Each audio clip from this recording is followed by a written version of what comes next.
how to set up your Sky Broadband Hub with fibre to the premises. Your broadband will be switched on by midnight on the day that's on your hub packaging. Find your Optical Network Terminal. It will have an OpenReach logo on it and it will have a series of lights, but the lights might be off if the Optical Network Terminal is switched off. Your Optical Network Terminal needs to be turned on and working before you start. The power and PON light should both be green.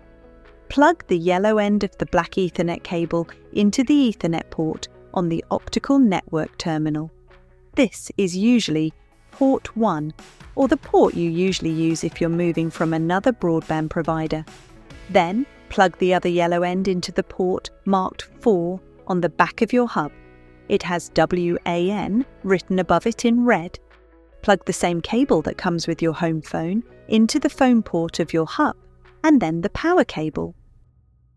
When it's ready, the power, internet, Wi-Fi and voice lights will turn green and you're set up. It can take 5 minutes to update. Always leave your hub on overnight for it to work best and to do updates. If you turn your hub or optical network terminal off, your phone won't work. Your Wi-Fi name and password are on the back of your hub. For more information, go to sky.com/help.